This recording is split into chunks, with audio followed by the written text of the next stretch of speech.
Pension ലഭിക്കാത്തതിനെതിരെ KSRTC പെൻഷൻകാർ നൽകിയ കോടതിയലക്ഷ്യ ഹർജി ഹൈക്കോടതി ഇന്ന് വീണ്ടും പരിഗണിക്കുകയാണല്ലോ. ഇതുമായി ബന്ധപ്പെട്ട് ലഭിക്കുന്ന സൂചനകൾ എന്തൊക്കെയാണ്, വിവരങ്ങൾ എന്തൊക്കെയാണ്?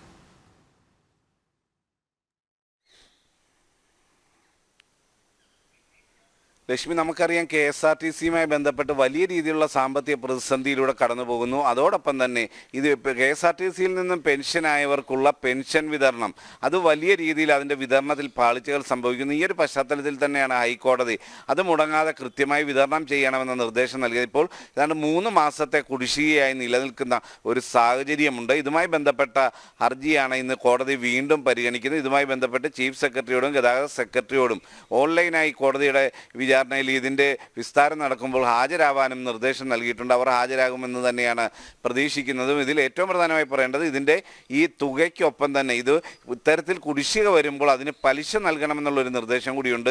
ആ കാര്യങ്ങളിൽ അടക്കമാണ് ഇന്ന് ഹൈക്കോടതിയുടെ ഒരു പരിഗണന ഉണ്ടാവുക.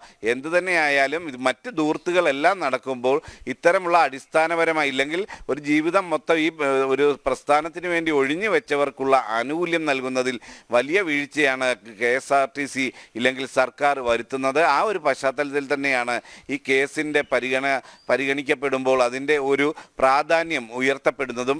എന്തു തന്നെയായാലും ഇത്തരം നിരവധി കുടുംബങ്ങളാണ് വലിയ രീതിയിൽ സാമ്പത്തിക ബുദ്ധിമുട്ടുണ്ടാകുന്നത്. നിരവധി പേർ ഇത്തരത്തിൽ പെൻഷനും മറ്റ് ആനുകൂല്യങ്ങളും ഒന്നും ലഭിക്കാതെ ആത്മഹത്യ ചെയ്യുന്ന സാഹചര്യവും ഉണ്ടായിരുന്നു. ഇതിൻ്റെ എല്ലാം പശ്ചാത്തലത്തിൽ വളരെ ഗൗരവതരമായി തന്നെയാണ് ഹൈക്കോടതിയും ഈ കേസിനെ കാണുന്നത്. ലക്ഷ്മി.